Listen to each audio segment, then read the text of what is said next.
പ്രത്യക്ഷപ്പെട്ട ഈ കൃപാസന അൾത്താരയിൽ നിന്ന് സാക്ഷ്യം പറയാൻ ലഭിച്ചതിന് എൻ്റെ അമ്മയ്ക്കും തിരുക്കുമാരനും ഞാൻ കോടാനുകോടി നന്ദി പറയുന്നു. ഇത് രണ്ടാം തവണയാണ് ഈ അൾത്താരയിൽ നിന്ന് സാക്ഷ്യം പറയുന്നത്. 19/2/2025 ഇവിടെ സാക്ഷ്യം പറയാനൊന്ന് വന്നതാണ്. എന്നിട്ട് ഞാൻ സാക്ഷ്യം പറയാതെ തിരിച്ചു പോയതാണ്. അതിന് എൻ്റെ അമ്മ മാതാവിനും തിരുക്കുമാരനോടും ഞാൻ യൂട്രസ് ഇറങ്ങി വരുന്ന അസുഖം ഉണ്ടായിരുന്നു. ഒരു 4-5 വർഷമായിട്ട് ഇറങ്ങി വരുമായിരുന്നു. അപ്പോൾ എനിക്ക് ഇരിക്കാനോ നടക്കാനോ ഒന്നും സാധിക്കില്ലായിരുന്നു. ഭയങ്കര ബുദ്ധിമുട്ടുണ്ടായിരുന്നു. ഞാൻ എല്ലാ ദിവസവും രാവിലെ പ്രത്യക്ഷീകരണ പ്രാർത്ഥനയും വൈകുന്നേരത്തെ ഉടമ്പടി പ്രാർത്ഥനയും ചൊല്ലിക്കഴിയുമ്പോൾ ഉടമ്പടി തൈലം എടുത്ത് വിശ്വാസ പ്രമാണം ചൊല്ലി കുരിശ് വരച്ച് വയറെ പ്രാർത്ഥിക്കുമായിരുന്നു. അതിൻ്റെ ഫലമായി എൻ്റെ യൂട്രസ് എവിടെയാണോ ഇരുന്നത് അവിടെ അമ്മ മാതാവ് കയറ്റിവിട്ടു. എനിക്ക് അസുഖമില്ല, സുഖപ്പെട്ടെന്ന് എനിക്ക് മനസ്സിലായായിരുന്നു. എങ്കിലും ഞാൻ ഡോക്ടറുടെ അടുത്ത് പോയി ഗൈനക്കോളജി ഡോക്ടറെ കണ്ട് പരിശോധിച്ചു. ഡോക്ടർ സ്കാൻ ചെയ്യാൻ പറഞ്ഞു. സ്കാൻ ചെയ്തതിൽ എനിക്കൊരു കുഴപ്പമില്ല, സുഖപ്പെട്ടെന്ന് ഡോക്ടർ പറഞ്ഞു. പിന്നെ എനിക്ക് ഒരു 10-25 വർഷമായിട്ട് ഞാൻ ചൂടുവെള്ളത്തിൽ, അത് തിളയ്ക്കുന്ന പോലെയുള്ള ചൂടുവെള്ളത്തിലായിരുന്നു കുളിച്ചുകൊണ്ടിരുന്നത്. പച്ചവെള്ളത്തിൽ കുളിച്ച് കഴിഞ്ഞാൽ ഒരു ദിവസം എങ്ങാനും കുളിച്ചാൽ എനിക്ക് എളി ഇറങ്ങി താഴോട്ട് പോകുന്ന പോലെ ശകലം പോലും നടക്കാൻ പറ്റുകയില്ലായിരുന്നു. ഞാൻ ഇവിടെ ഒരു സഹോദരൻ സാക്ഷ്യം പറയുന്നത് കേട്ടു. ഉടമ്പടി ഉപ്പിട്ട് പച്ചവെള്ളത്തിൽ വിശ്വാസ പ്രമാണം ചൊല്ലി കുരിശ് വരച്ച് കുളിച്ചു. അത് പിന്നെ ജലദോഷമോ സഹോദരൻ്റെ ഒരസുഖവും വന്നില്ലെന്ന്. അന്ന് തുടങ്ങി ഞാൻ ഉടമ്പടി ഉപ്പിട്ട് വിശ്വാസ പ്രമാണം ചൊല്ലി വെള്ളത്തിൽ കുരിശ് വരയ്ക്കും. എന്നിട്ട് നന്നായിട്ട് എൻ്റെ കൈ കൊണ്ട് കലക്കും. ഞാൻ വിശ്വാസ പ്രമാണം ചെല്ലുന്നത് കൈ വിരിച്ച് പിടിച്ച് പ്രാർത്ഥിച്ചാണ്. അതിൽ പിന്നെ ഇപ്പോൾ ഒരു 4-5 വർഷമായിട്ട് ഞാൻ പച്ചവെള്ളത്തിലാണ് കുളിക്കുന്നത്. ഏത് തണുപ്പിലും എനിക്ക് പച്ചവെള്ളത്തിൽ കുളിക്കാം. ഞങ്ങൾക്ക് ഒരു പുതിയ ഭവനം വേണമെന്നുള്ള ആഗ്രഹമുണ്ടായിരുന്നു. ഞാൻ ഉടമ്പടിയിൽ വെച്ചിരുന്നു. ഉടമ്പടി വെച്ച് പ്രാർത്ഥിച്ചതിൻ്റെ ഫലമായി ഞങ്ങൾക്ക് ഒരു നല്ല ഭവനം തന്ന് അമ്മ മാതാവെ അനുഗ്രഹിച്ചു. ആ ഭവനത്തിൻ്റെ താക്കോല് ഇവിടെ കൊണ്ടുവന്ന് അമ്മ മാതാവിൻ്റെ സന്നിധി കാണിച്ച ശേഷമേ ആ ഭവനത്തിൽ കയറുകയുള്ളെന്ന് ഞാൻ ഉടമ്പടിയിൽ വെച്ചിരുന്നു. അതുകൊണ്ട് ഞാൻ ഈ താക്കോല് അമ്മ മാതാവിന് സമർപ്പിക്കുന്നു. ഞങ്ങളുടെ ഭവനത്തിൻ്റെ ഏറ്റവും ഫ്രണ്ടിൽ അമ്മ മാതാവിനെയാണ് വെച്ചിരിക്കുന്നത്. ഞാൻ ഒരു ദിവസം പറമ്പിൽ വിറകെടുക്കാൻ ഇറങ്ങിപ്പോയപ്പോൾ എൻ്റെ ഒരു വിറകിങ്ങോട്ട് എടുത്തപ്പോഴത്തേക്ക് അതിൻ്റെ പൊക്കത്തിലൊരു ചില്ലിക്കൊമ്പുണ്ടായിരുന്നു. ആ കൊമ്പ് വന്ന് തെറിച്ച് എൻ്റെ ഇടത് കണ്ണിൽ ഭയങ്കര വേദന, ഇടത് കണ്ണിട്ടാണ് വന്ന് അടിച്ചത്. എന്നിട്ട് ഞാനോർത്ത് കണ്ണ് പൊട്ടിപ്പോയായിരിക്കുന്നു. ഞാനൊരു തരത്തിൽ വീട്ടിൽ കയറി വന്നിട്ട് ഞാൻ അന്നത്തെ ഉടമ്പടി ആരാധന കൂടിക്കഴിഞ്ഞാണ് 11/2/2025 നമ്മുടെ ബഹുമാനപ്പെട്ട ജോസഫ് അച്ഛൻ്റെ ഉടമ്പടി ആരാധന കൂടിയാണ് ഞാൻ വിറകെടുക്കാൻ പോയത്. അത് കഴിഞ്ഞ് ഞാൻ അന്ന് രാത്രി എനിക്ക് ശകലം പോലും കിടക്കത്തില്ലായിരുന്നു. ഈ ഇടതുവശത്ത് തലയുടെ പകുതി കണ്ട് ഭയങ്കര തലവെട്ടലും പല്ലിന് വരെ വേദനയായിരുന്നു, കഴുത്ത് വരെ എനിക്ക് വേദനയായിരുന്നു ആ വിറകടിച്ചിട്ട്. പിറ്റേ ദിവസം ഞാൻ അടുക്കളയിൽ പണിയെടുത്തുകൊണ്ടിരുന്നപ്പം രാവിലെ ഉടമ്പടി പ്രാർത്ഥന 11/2 വീണ്ടും റിപ്പീറ്റ് വെച്ച് കൂടിക്കൊണ്ടിരുന്നു. രോഗസൗഖ്യ പ്രാർത്ഥനയുടെ സമയത്ത് ഞാൻ ഓടി വന്ന് മുട്ടുമ്മേ നിന്ന് അപ്പോൾ അച്ഛൻ പറയുന്നുണ്ട്, നിങ്ങൾ രോഗമുള്ളിടത്തെല്ലാം ഞാനല്ല ഈശോയാണ് നിങ്ങളോട് പറയുന്നതെന്ന് നിങ്ങൾ വിശ്വസിക്കണം. പിന്നെ രോഗമുള്ളിടത്തെ നിങ്ങളുടെ കൈകളല്ല പരിശുദ്ധ അമ്മയുടെ കൈകളാണെന്ന് നിങ്ങൾ വിശ്വസിച്ച് നിങ്ങൾ രോഗമുള്ളിടത്തെല്ലാം കൈകൾ മാറ്റി വെച്ച് പ്രാർത്ഥിക്കാൻ പറഞ്ഞു. ഞാനപ്പോൾ അതുപോലെ തന്നെ എൻ്റെ കൈകളല്ല പരിശുദ്ധ അമ്മയുടെ കൈകളാണെന്ന് വിശ്വസിച്ച് പ്രാർത്ഥിച്ചു. ആ നിമിഷം തന്നെ എൻ്റെ കണ്ണ് പുറത്തേക്ക് ഇങ്ങനെ കണ്ടമാനം വീർത്താണ് ഇരുന്നത്. എന്നോട് ഹോസ്പിറ്റലിൽ പോകാൻ എൻ്റെ ഭർത്താവ് പറഞ്ഞതാണ്. എന്നിട്ട് ആ സെക്കൻഡിൽ തന്നെ എൻ്റെ കണ്ണ് സാധാരണ രീതിയിലും എൻ്റെ വേദന, എൻ്റെ തലവേദന, എൻ്റെ പല്ലുവേദന എല്ലാം ആ സെക്കൻഡിൽ തന്നെ എനിക്ക് മാറിക്കിട്ടി. എനിക്ക് ഈ ബ്ലഡ് എൻ്റെ മുറിഞ്ഞു കഴിഞ്ഞാൽ എനിക്കൊരു 25 വർഷത്തോളമായി ബ്ലഡ് എനിക്ക് ക്ലോട്ട് ചെയ്യില്ല. ബ്ലഡ് ഇങ്ങനെ ചീറ്റിക്കൊണ്ടിരിക്കും എപ്പം മുറിഞ്ഞാലും. ഇപ്പോൾ ഓപ്പറേഷൻ ചെയ്തൊക്കെ കൈ ഇങ്ങനെ ഒടിഞ്ഞതാണ്. എന്നാൽപ്പൊക്കെ ഓപ്പറേഷൻ ചെയ്ത് കൈ ഒടിഞ്ഞതാണ്. എന്നാൽപ്പൊക്കെ ഓപ്പറേഷൻ ചെയ്ത് കഴിഞ്ഞു അവർ നമ്മളെ ഒബ്സർവേഷൻ കഴിഞ്ഞു റൂമിൽ കൊണ്ടുവന്ന് കിടത്തി കഴിയുമ്പം ഈ ബ്ലഡ് ആ ഓപ്പറേഷൻ ചെയ്ത ഭാഗത്തുനിന്ന് ചീറ്റി തെറിക്കും. ആദ്യത്തെ പ്രാവശ്യം ചെയ്ത് കഴിഞ്ഞപ്പം ചീറ്റ് കുറച്ച് നേരം കഴിഞ്ഞ് കാണാൻ അറിയില്ലായിരുന്നു ഇങ്ങനെ ബ്ലഡ് ക്ലോട്ടാകിയാലെന്നുള്ള കാര്യം. അന്ന് പിന്നെ ഓടി വന്നു, ഡോക്ടേഴ്സ് ഓടി വന്നു, ഒത്തിരി പാടൊക്കെ വെച്ച് കെട്ടിയാണ് ആ ബ്ലഡ് അന്ന് നിർത്തിയത്. അത് കഴിഞ്ഞ് പിന്നെ എപ്പം കൈ മുറിയുവോ എന്ത് ചെയ്താലും എൻ്റെ ബ്ലഡ് നിൽക്കില്ല. അതിൻ്റെ അടിയിലായിട്ട് ഞാൻ മുറിവിൻ്റെ അടിയിലായിട്ട് വരിഞ്ഞ് മുറുക്കി കെട്ടി വെച്ചേച്ചിട്ടാണ് ഞാൻ ചെയ്യുന്നത്. എന്നിട്ടൊരു 3-4 ദിവസം കഴിയാതെ ഞാൻ ആ മുറിവ് തൊടില്ല. കാരണം എന്നാ, ഞാൻ തൊട്ടുപോയാൽ ബ്ലഡ് ഒഴുകിക്കൊണ്ടിരിക്കും. അതുപോലെ രണ്ടാമത് വീണ്ടും ഓപ്പറേഷൻ ചെയ്തപ്പോഴും ഇങ്ങനെ കയ്യിൽ നിന്ന് ബ്ലഡ് ചീറ്റി. അപ്പോൾ ഭർത്താവിന് ആദ്യത്തെ പ്രാവശ്യം ഇങ്ങനെ ബ്ലഡ് ചീറ്റിയത് ഓർമ്മയുള്ളതുകൊണ്ട് എന്നെ കൊണ്ടുവന്ന് കിടത്തിയത് ആദ്യം നോക്കിയത് എങ്ങനെ കയ്യിൽ നിന്ന് ബ്ലഡ് വരുന്നുണ്ടോയെന്നാണ്. അപ്പം ബ്ലഡ് ചീറ്റുന്നുണ്ടായിരുന്നു. ഉടനെ ഓടിച്ചെന്ന് അത് കണ്ടമാനം സമയത്തേക്ക് അങ്ങ് ചീറ്റിക്കൊണ്ടിരിക്കും. ബ്ലഡ് അങ്ങോട്ട് ഒഴുകിക്കൊണ്ടേയിരിക്കും. എത്ര അകലേക്കാണ് പോകുന്നതെന്നറിയില്ല. എന്നിട്ട് ഉടനെ തന്നെ ഡോക്ടേഴ്സ് വന്നു പാട് കെട്ടി. ആ പാടെല്ലാം മാറ്റും, പിന്നെ അടുത്ത പാട് കെട്ടും. അങ്ങനെയാണ് ബ്ലഡ് നടന്നത്. ഒരു വർഷമായി എൻ്റെ കൈ മുറിഞ്ഞു കഴിഞ്ഞപ്പോൾ ഇതുപോലെ ബ്ലഡ് നിൽക്കുന്നില്ല. അപ്പോഴാണ് ഞാൻ ഓർത്തത്. വേഗം ഓടിച്ചെന്ന് ഞാൻ ഉടമ്പടി ഉപ്പ് വിശ്വാസ പ്രമാണം ചൊല്ലി ആ മുറിഞ്ഞ ഭാഗത്ത് പുരട്ടി. എന്നിട്ട് ഉടമ്പടി തൈലം എടുത്ത് ആ മുറിഞ്ഞ ഭാഗത്ത് പുരട്ടി. എന്നിട്ട് ഞാൻ കഴിഞ്ഞ് പിന്നെ ശകലം പോലും ബ്ലഡ് വന്നില്ല. അത് കഴിഞ്ഞ് പിറ്റേ ദിവസം ഞാൻ നോക്കിയപ്പോൾ ആ മുറിവ് എൻ്റെ നന്നായിട്ട് ഉണങ്ങിയിരിക്കുന്നു. പിന്നെ ബ്ലഡേ വന്നിട്ടില്ല, മുറിവ് കരിയുകയും ചെയ്തു. പിന്നെ ഞാൻ ഇവിടെ ഈ സാക്ഷ്യത്തിൽ എഴുതിയിട്ടില്ല.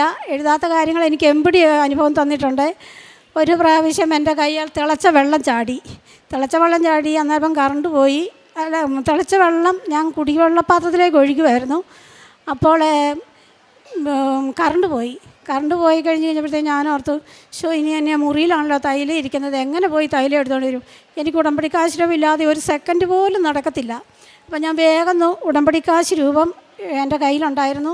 അതെടുത്ത് വെച്ച് ഞാൻ വിശ്വാസപ്രമാണം ചൊല്ലി പ്രാർത്ഥിച്ചു. അതുവരെ നീറ്റലുണ്ടായിരുന്ന എൻ്റെ കൈ പെട്ടെന്ന് കൂളാവുകയും ഒരു ശകലം പോലും തിളച്ച വെള്ളം ചാടിയെന്ന് പറയുകയില്ല, പച്ചവെള്ളം ചാടിയതുപോലെ കൈക്കൊരു പൊള്ളലോ കൈക്ക് ഒരു വേദനയോ ഒന്നും പിന്നെ ഉണ്ടായിട്ടില്ല. പൊള്ളിയ കയ്യാന്ന് പറയുകയില്ല, അതുപോലെയായിരുന്നു. പിന്നെ ഈ ഇടത് കൈയുടെ നടുക്കലത്തെ വിരൽ ഒരു 3-4 ദിവസം ഭയങ്കര വേദന. അപ്പോഴൊക്കെ ഞാൻ തൈലം പുരട്ടിയില്ല. അത് കഴിഞ്ഞ് സഹിക്കാൻ വയ്യാത്ത വേദന വന്നപ്പോൾ ഇത് പറഞ്ഞാൽ ഓടിപ്പോയി ഞാൻ തൈലം എടുത്ത് വിശ്വാസ പ്രമാണം ചൊല്ലി കുരിശ് വരച്ച് പ്രാർത്ഥിച്ചു. കൈവിരലിൻ്റെ അറ്റം നന്നായിട്ട് ഉയർത്താണ് ഇരുന്നത്. തൈലം ഞാനങ്ങ് പുരട്ടി ആ സെക്കൻഡിൽ തന്നെ എൻ്റെ വേദനയും പോയി. പിന്നെ ആ വീർത്ത കൈ സാധാരണ കൈ പോലെ ചുരുങ്ങി വന്നു. ഇത്രയും തന്ന അമ്മ മാതാവിനും ഈശോയ്ക്കും ഞാൻ കോടാനുകോടി നന്ദി പറഞ്ഞു. എത്ര നന്ദി പറഞ്ഞാലും മതിയാവില്ല, അത്രയ്ക്ക് നന്ദി ഞാൻ പറയുന്നു. ഇവിടെ ഞാൻ 19/2 അന്ന് 25 സാക്ഷ്യം പറയാൻ വന്നതായിരുന്നു. എന്നിട്ട് ഞാൻ പോയെന്ന് പറഞ്ഞല്ലോ. അന്ന് എനിക്ക് എൻ്റെ ഷോൾഡറിന് ഭയങ്കര വേദനയായിരുന്നു. വേദനയെന്ന് പറഞ്ഞാൽ സഹിക്കാൻ പറ്റില്ല. 2-3 ദിവസമായിട്ട് കിടക്കാനോ ഇരിക്കാനോ ഒരു സൈഡ് വെച്ച് തന്നെ കിടക്കത്തില്ലായിരുന്നു. അങ്ങനെ ഞാൻ അമ്മമാതാവിനോട് കരഞ്ഞ് വീട്ടിൽ വെച്ച് പ്രാർത്ഥിക്കുമായിരുന്നു. എന്നാൽ ഇവിടെ വന്ന് ഞാൻ ഉടമ്പടിയിൽ വെക്കുവോ അമ്മമാതാവിനോട് ഞാൻ പ്രത്യേകിച്ചൊന്നും പറഞ്ഞൊന്നുമില്ല. പക്ഷേ ഇവിടുന്ന് പോയി വീട്ടിൽ ചെന്ന് കഴിഞ്ഞിട്ട് ഈ നിമിഷം വരെ എനിക്ക് ആ വേദന ഇന്ന് വരെ ഉണ്ടായിട്ടില്ല. അമ്മ മാതാവ് വന്നായി ഏറ്റെടുത്തു, അത് എന്നിൽ നിന്ന് എടുത്തു കളഞ്ഞു. പ്രേക്ഷിത പ്രവർത്തനമായിട്ട് ഞാൻ ചെയ്യുന്നത്, ഞാൻ പത്രം എല്ലാവർക്കും അക്രൈസ്തവർക്കാണ് ഞാൻ കൂടുതലും കൊടുക്കുന്നത്. ഞാൻ ചെല്ലാൻ അവർ നോക്കിയിരിക്കും, എന്തിനാ ഈ മാസം പത്രമായിട്ട് വരാതിരുന്നതെന്ന് ചോദിച്ച്. അങ്ങനെ എല്ലാവർക്കും ഞാൻ അക്രൈസ്തവർക്ക് കൂടുതലും കൊടുക്കും. ഞാൻ ഹോസ്പിറ്റലിൽ കൊടുക്കും, ഓട്ടോക്കാർക്ക് കൊടുക്കും, കടവഴി കൊടുക്കും. എനിക്കാണെങ്കിൽ ഒരു നാണവും ഇല്ല. പത്രം കൊടുക്കുന്നത് എനിക്ക് ഭയങ്കര സന്തോഷമാണ്. ഞാൻ എല്ലാവർക്കും കൊടുക്കും. പിന്നെ വഴി കിടന്ന് എനിക്ക് ചെളി പിടിച്ച പത്രം കിട്ടും. ആ പത്രം ഞാൻ വീട്ടിൽ കൊണ്ടുവന്ന് കഴുകി ഉണക്കി ഞാൻ ആ പത്രം കൊടുക്കും. എനിക്ക് ആരെപ്പം കൃപാസനം പത്രം തന്നാലും ഞാൻ ആ പത്രം സന്തോഷത്തോടു കൂടി മേടിക്കും. അപ്പോൾ അവർ പറയും, ചേച്ചിക്ക് ഭയങ്കര സന്തോഷമാണല്ലോ മേടിക്കാമെന്ന്. ഞാൻ ആ പത്രം വന്നിട്ട് വേറെ പ്രേക്ഷിത പ്രവർത്തനം ചെയ്യും. എൻ്റെ കയ്യിൽ ആ പത്രമുണ്ട്, ഞാൻ വായിച്ചതുമായിരിക്കും. പക്ഷേങ്കിൽ ഞാൻ ആ പത്രം മേടിച്ചിട്ട് മറ്റുള്ളവർക്ക് വീണ്ടും പ്രേക്ഷിത പ്രവർത്തനം ചെയ്യും. പിന്നെ മൊബൈലിൽ നിന്ന് യൂട്യൂബിൽ നിന്നും അച്ഛൻ്റെ ധ്യാനവും രാവിലെയുള്ള ഡെയിലി ബ്രെഡ് സാക്ഷ്യങ്ങൾ ഇതെല്ലാം ഞാൻ മറ്റുള്ളവർക്ക് ഷെയർ ചെയ്ത് കൊടുക്കും. കാരുണ്യപ്രവർത്തിയായിട്ട് ഞങ്ങളുടെ തൊട്ടടുത്തല്ല, ഞങ്ങളുടെ അടുത്ത ഒരു മാനസിക രോഗികളെ നോക്കുന്ന ഒരു മരിയാലയം എന്നാണ് അതിൻ്റെ പേര്. അവിടെ പോയി ഞാൻ ആഴ്ചയിൽ ഒരു ദിവസം ആ മാനസിക രോഗികളെ കുളിപ്പിക്കും. എനിക്കൊരു അറപ്പമൊന്നും തോന്നാറില്ല. എൻ്റെ സ്വന്തം അമ്മേനെ കുളിപ്പിക്കുന്ന രീതിയിൽ ഞാൻ അവരെ കുളിപ്പിക്കും. കാരുണ്യപ്രവൃത്തിയായിട്ട് എനിക്ക് പറ്റുന്ന രീതിയിൽ ചെറിയ ചെറിയ പൈസ രൂപകളൊക്കെ കൊടുത്ത് ഞാൻ മറ്റുള്ളവരെ സഹായിക്കും. പിന്നെ ആത്മീയതയിൽ എനിക്ക് വിശുദ്ധ ബലിയിൽ അത്രയ്ക്ക് എനിക്ക് വയ്യെങ്കിൽ മാത്രമേ ഞാൻ വിശുദ്ധ ബലി വല്ല പനി വന്ന് കൂടി തീർത്ത് വയ്യെങ്കിൽ മാത്രമേ പോകാതിരിക്കുള്ളൂ.